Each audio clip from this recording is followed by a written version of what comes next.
समझना हमारे लिए शायद आसान हो जाए, लेकिन यकीनी तौर पर अगर करबला की जिंदगी का अगर हर मुमकिन कोशिश किया जाए अमल के लिए, तो एक मुसलमान के लिए बड़ी दिक्कत और दुश्वारियों वाला काम होता है। और याद रखें, दास्तान करबला बयान करने का मेरा मकसद ये नहीं होता कि मैं लोगों के जज्बात से खेलूं, या दास्तान करबला बयान करने का मकसद ये नहीं रहता कि आंसू के चंद कतरे हम गिरा दिए, चंद कतरे सुनने वाले गिरा दिए, बस कामयाबी नहीं, बल्कि दास्तान करबला सुनाने का मकसद ये रहता है कि दास्तान करबला से हमें और आपको जो पैगामात मिलते हैं, हमें और आपको उन पैगामात पे अमल करने की जरूरत है। यकीनी तौर पर दास्तान करबला जहां भाइयों की मोहब्बत देखी जा सकती है, जहां औलादों की तरबियत देखी जा सकती है, जहां इस्लाम की बका के लिए अपना घर, कुंबा, मालो दौलत कुर्बानी करने का जज्बा पैदा होता है। दास्तान करबला को पढ़ने के बाद ईसार और कुर्बानी के जज्बे पैदा होते हैं। याद रखो, दास्तान करबला सुनकर सिर्फ अपने आंखों से आंसू के कतरे गिरा लेना ये कामयाबी नहीं है, बल्कि दास्तान करबला सुनकर हक और बातिल को पहचानना इंसान के लिए यह सबसे बड़ी कामयाबी है। और याद रखो, जो भी कभी भी जुल्म के खिलाफ आवाज को बुलंद करता है ना, आप समझ लें कि उसके अंदर हुसैन इब्ने अली का किरदार मौजूद है। वरना इस मुल्क के हिंदुस्तान पर जब अंग्रेजों ने हुकूमत की थी ना, तो गांधी जी ने चंद अफराद को जमा किया था, और ये मेरी बोली नहीं बल्कि गांधी जी कहते हैं, मैंने चंद अफराद को जमा किया और चंद अफराद को जमा करके कहने लगा कि सुनो, हम अंग्रेज के खिलाफ ऐलान बगावत करते हैं, हम अंग्रेजों से लड़ेंगे, इस मुल्क को आजाद करेंगे। और गांधी ने अपने खुतबे में कहा था, मुझे मालूम है तुम मुझे कहोगे कि तुम पागल हो चुके हो, जिसकी हुकूमत में चांद और सूरज डूबता और निकलता हो, हम मुट्ठी भर लोग उस अंग्रेज से कैसे मुकाबला कर सकते हैं। तो गांधी जी ने एक प्यारा सा जुमला कहा था, याद रखो, तादाद से कुछ नहीं होता है, बल्कि इंसान के जज्बात और किरदार से बहुत कुछ होता है। गांधी जी ने कहा था, मुझे कोई फर्क नहीं पड़ता कि हमारी तादाद कम है, अरे हमारे सामने हुसैन इब्ने अली का किरदार मौजूद है। करबला में हुसैन के साथ 72 थे और यजीद के साथ 22,000 थे, लेकिन अल्लाह ने उन 72 को इस तरह कामयाब किया कि रहती दुनिया तक लोग हुसैन का तो नाम लेते हैं, लेकिन यजीद का नाम लेने वाला दुनिया में कोई मौजूद नहीं है। इसलिए जब भी कोई जुल्म के खिलाफ आवाज को बुलंद करता है, समझ लें कि उसके अंदर हुसैन इब्ने अली का किरदार मौजूद है। और याद रखिए, करबला की जंग क्या थी? आज कुछ दुनियादार पढ़े लिखे लोग कहते हैं करबला की जंग शख्सी लड़ाई थी। जालिम लोग कहते हैं करबला में हुसैन और यजीद के दरमियान जंग थी। मैं कहता हूं नहीं, ये गलत है। करबला में शख्सी लड़ाई नहीं थी, करबला में हुसैन और यजीद के दरमियान जंग नहीं था, बल्कि करबला में हुसैनियत और यजीदियत के दरमियान जंग थी। करबला में हुसैन के किरदार और यजीद के किरदार के दरमियान जंग थी। वरना आपको मालूम है, जो लड़ने जाता है, जो जंग करने जाता है, वो अपने साथ औरतों को लेकर नहीं जाता, वो अपने साथ 6 महीने के दूध पीते बेटे को लेकर नहीं जाता, वो अपने साथ 82 साल का सहाबी हजरत हबीब इब्ने मुजाहिर को लेकर नहीं जाता। पता क्या चला, हुसैन करबला में लड़ने नहीं गए थे, बल्कि हुसैन करबला में दीन की बचाने के लिए और दीन की हिफाजत के लिए गए थे। और यही वजह है ना, देखे मैंने एक जुमला कहा था कि हुसैन और यजीद के दरमियान जंग नहीं थी करबला में, बल्कि हुसैन की फिक्र और यजीद की फिक्र के दरमियान जंग थी। भाई यजीद क्या चाहता था कि आप यजीद के हाथ पर बैत कर लें, लेकिन नबी के नवासे हुसैन ने कहा नहीं, जो फासिक है, जो फाजिर है, जो जानी है, जो शराब पीता है, जो माओ के साथ शादी करता है, जो बहनों के रिश्ते हुर्मत को पामाल करता है, मैं उस यजीद के हाथ पर बैत नहीं कर सकता हूं। यही तो तकाजा था इमाम हुसैन से कि आप यजीद के हाथ पर बैत कर लें, लेकिन इमाम हुसैन ने अपनी गर्दन कटाना तो पसंद किया, लेकिन किसी जालिम और जाबिर के हाथ पे अपना हाथ देना मेरे इमाम हुसैन ने गवारा नहीं किया। और आपको मालूम है, जंग खत्म हुई ना, इब्ने जियाद के दरबार से नबी के नवासों को और नबी के घर वालियों को जब मदीना पहुंचा दिया गया, उलमाए किराम मौजूद है, बड़ी जिम्मेदारी के साथ कहता हूं, हजरत इमाम ज़ैनुल आबिदीन मैदान करबला के बाद, क्योंकि वाहिद शख्स हैं आप, हजरत ज़ैनुल आबिदीन जो बीमार हैं, जो मैदान करबला में जंग के लिए नहीं जा पाए, आपके बाबा हुसैन पाक ने आपसे कहा था बेटा ज़ैनुल आबिदीन, तुझे इस काफिले की सरदारी करनी है और इस लुटे हुए काफिला को लेकर मदीनतुल मुनव्वरा जाना है। हजरत ज़ैनुल आबिदीन जब मदीना पहुंचे ना, तो आपने आबादी से बाहर अपना एक खेमा, एक हुजरा तैयार किया। और मालूम है करबला के तकरीबन 4 या 5 साल के बाद मुख्तार सकफी नाम का एक शख्स है, जिन्होंने ऐलान किया कि जिसने नबी के नवासों को कत्ल किया या जिसने यजीद का हामी नासिर मददगार बना है, हम एक एक को चुन चुन कर मारेंगे। और मुख्तार सकफी ने ऐसा किया, हर एक को चुन चुन कर मारा।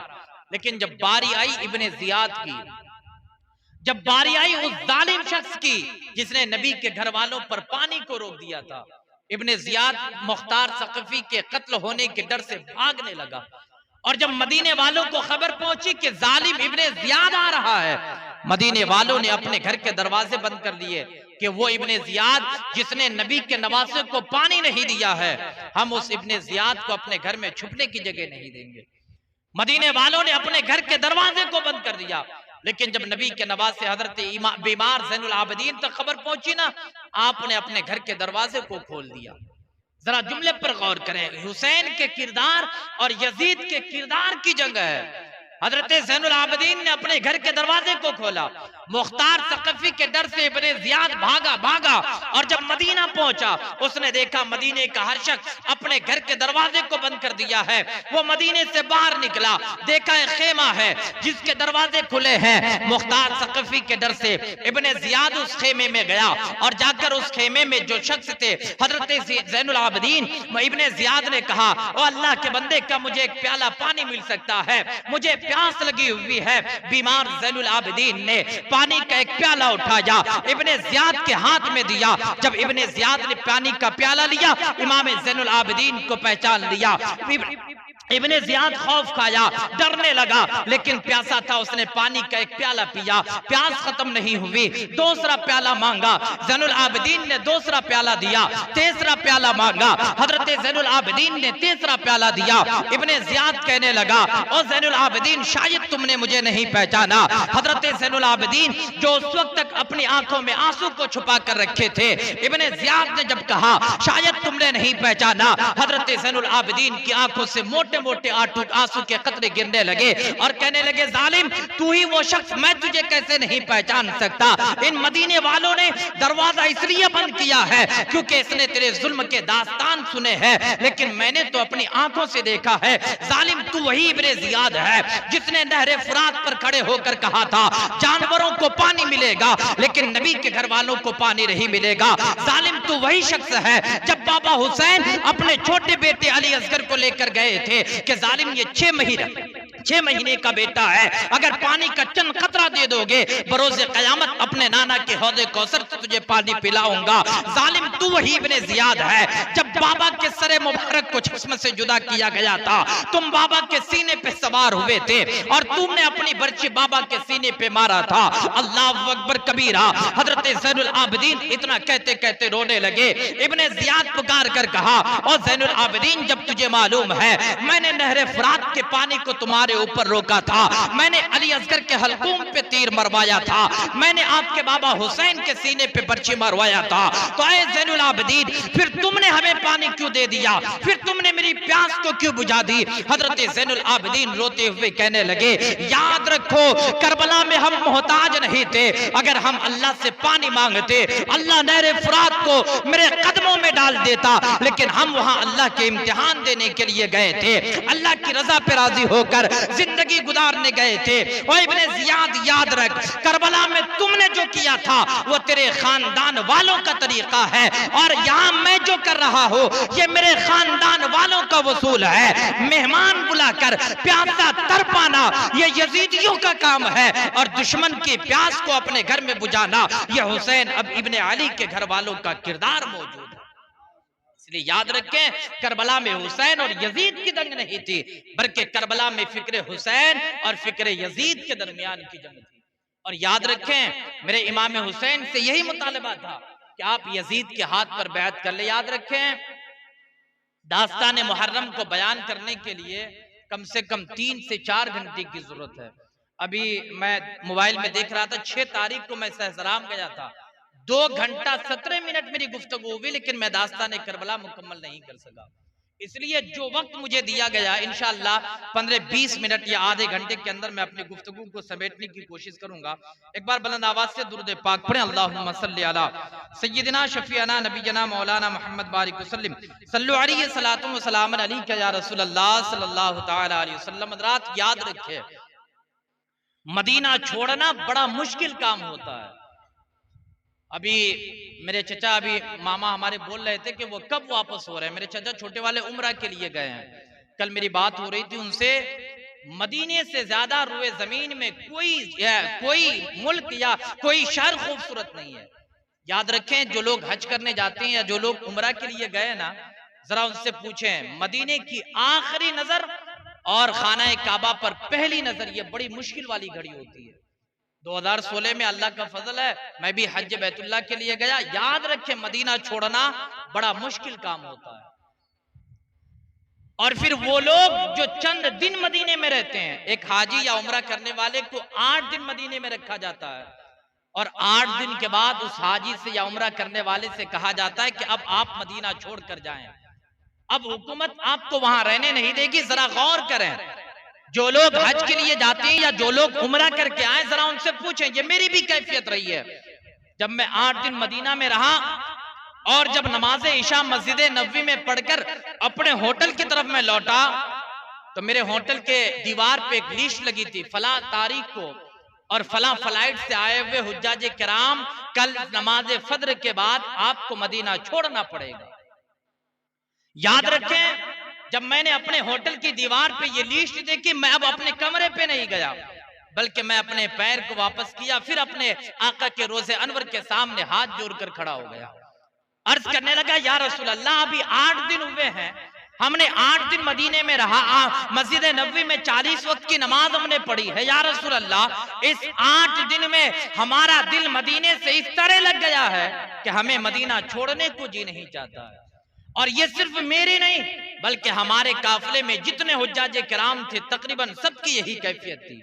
हर हाजी रोता था, हर हाजी बलक बलक कर अपने आका से ये कह रहा था, या रसूल अल्लाह, मदीना छोड़ने को जी नहीं चाहता। जब इतनी बात समझ गए तो अब मुझे कहने दिया जाए, दुनिया का हाजी जब 8 दिन मदीने में रहता है और 8 दिन के बाद जब उसे मदीना छोड़ना पड़ता है तो वो ज़ारो कतार रोने लगते हैं। जब 8 दिन मदीने में रहने वाले की ये कैफियत है, तो वो इमाम हुसैन जो पैदा हुए हैं मदीना में, वह इमाम हुसैन जिनका बचपना गुजरा है मदीने में, वह इमाम हुसैन जिनकी जवानी गुजरी है मदीने में, वह इमाम हुसैन जिनकी शादी हुई है मदीने में, और हद तो यह है, वह इमाम हुसैन जिनके घर का दरवाजा खुलता हो मस्जिद नबवी में, जब वह इमाम हुसैन मदीना छोड़े होंगे तो मेरे इमाम की कैफियत क्या रही होगी। इमाम हुसैन ज़ारो कतार रोने लगे। और इमाम हुसैन की बहन हजरत ज़ैनब है। और याद रखें, मैं आपको आज करबला की दास्तान मुकम्मल नहीं सुना पाऊंगा, मैं सिर्फ थोड़ा सा कुछ पैगाम आपको देना चाहता हूँ। हजरत इमाम हुसैन की बहन हजरत ज़ैनब अपने भाई हुसैन पाक की इंतजार कर रही थी। जब आप मदीने के गवर्नर वलीद बिन अतबा के पास गए थे ना, सिर्फ बहन ज़ैनब इंतजार कर रही थी। मैं यहाँ रुककर एक पैगाम देना चाहता हूँ। इमाम हुसैन की बेटी भी है, इमाम हुसैन की बहन भी है, इमाम हुसैन की बीवियां भी है, लेकिन याद रखो, इमाम हुसैन की इंतजार कौन कर रही है? ना बेटी ना बीवी, बल्कि इमाम हुसैन की इंतजार बहन ज़ैनब कर रही है। यहीं से एक बात समझ में आती है, बेटी जितनी भी मोहब्बत कर ले, बीवी आपसे जितना भी प्यार कर ले, लेकिन जो सच्ची मोहब्बत बहन अपने भाई से करती है, उससे ज्यादा कायनात में कोई गैर मोहब्बत करने वाली नहीं होती है।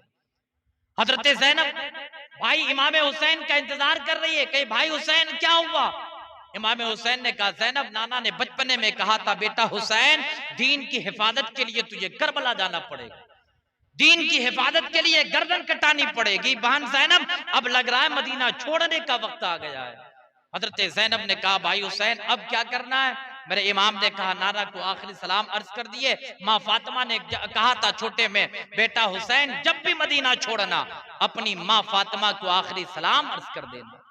जरा गौर करें जुमले पर। इमाम हुसैन को माँ फातिमा ने बचपने में वसीयत की थी, बेटा हुसैन जब भी मदीना छोड़ना अपनी माँ फातिमा को आखिरी सलाम अर्ज कर देना। हुसैन पाक को माँ की बचपने वाली वसीयत तो याद है, लेकिन आज हुसैन का नाम लेने वाले को अपनी माँ की खिदमत करने का उनके पास वक्त मौजूद नहीं है। हुसैन पाक जब जाने लगे ना, और याद रखें मस्जिद नबवी से करीब एक कब्रिस्तान है जिसको जन्नतुल बकी कहा जाता है। मैं इस पर गुफ्तगू नहीं करूं वरना बहुत टाइम लग जाएगा। पूरी दुनिया के लोग जहां अपने मरने वाले को दफन करे उसे कब्रिस्तान, लेकिन मदीने वाले जहां अपने मरने वाले को दफन करे उसे कब्रिस्तान नहीं बल्कि जन्नतुल बकी यानी जन्नत का एक टुकड़ा कहा जाता है। मेरे आका हुसैन पाक चलने लगे अपनी माँ हजरत फातिमा की कब्र पर जो मस्जिद नबवी से मुत्तसिल कब्रिस्तान है। हजरत ज़ैनब भी साथ चलने लगी, भाई हुसैन मुझे भी साथ लेकर चलो। हजरत इमाम हुसैन जब चलने लगे, हजरत ज़ैनब भी हुसैन पाक सिरहाने पे माँ की खड़े हैं, ज़ैनब माँ की पायटी पे खड़े हैं। हजरत इमाम हुसैन रोते हुए अपनी माँ हजरत फातिमा से अर्ज की, अम्मी जान तूने कहा था बेटा हुसैन जब भी मदीना छोड़ना अपनी माँ फातिमा को आखिरी सलाम अर्ज कर देना। माँ अपने बेटा हुसैन का आखिरी सलाम ले ले, तेरा बेटा अब मदीना शहर को छोड़कर हिजरत के लिए निकल पड़ा है। मेरे इमाम अपनी माँ को आखिरी सलाम अर्ज किए निकल गए, लेकिन हजरत ज़ैनब अपनी माँ हजरत फातिमा के पायती पे खड़े होकर ज़ारो कतार रोने लगी। रात का वक्त है, इमाम हुसैन फिर बहन ज़ैनब के पास गए। ज़ैनब क्यों रोती है, रोने की वजह क्या है? हजरत ज़ैनब कहने लगी, भाईजान माँ फातिमा अक्सर बयान करती थी कि माँ फातिमा की शादी जब बाबा अली के साथ हो रही थी और जब रुखसती का वक्त करीब हुआ था माँ फातिमा रोने लगी थी। सहाबियात ने पूछा था, ओ नबी की बेटी, ओ खातून जन्नत, रोने की वजह क्या है? तो माँ फातिमा ने उन खातून से कही थी कि सुनो, रोने की वजह यह है जब बेटियां रुखसत होकर किसी पराए घर जाती है तो बेटियों को माँ तैयार करती है। जब बेटियां रुखसत होती है माँ बेटियों को वसीयत करती है। जब बेटियां रुखसत होती है माँ बेटियों को समझाती है। आज फातिमा इसलिए रो रही है कि आज फातिमा की माँ मौजूद रही है, काश मेरी माँ मौजूद होती तो माँ मुझे वसीयत करती। इतने में मेरे आका तशरीफ लाते हैं। मेरे आका ने फरमाया, ओ बेटी फातिमा याद रख, तेरा बाप मोहम्मद तुझसे माँ की भी मोहब्बत करता है और तुझे बाप का भी प्यार देता है। हजरत ज़ैनब रोते रोते अपने भाई हुसैन से कहती है, भाई हुसैन जब माँ फातिमा रुखसत हो रही थी, फातिमा के बाबा तो मौजूद थे, फातिमा फिर भी रो रही थी। आज फातिमा की बेटी ज़ैनब मदीने से रुखसत हो रही है, ना ज़ैनब का बाप मौजूद है, ना ज़ैनब की माँ मौजूद है। अगर माँ फातिमा माँ के बगैर रो सकती है तो फातिमा की बेटी ज़ैनब अपने बगैर माँ बाप के क्यों ना रोए? हजरत ज़ैनब रोती है, मेरे हुसैन को समझाते हैं और फिर हुसैन पाक अपने हुजरे के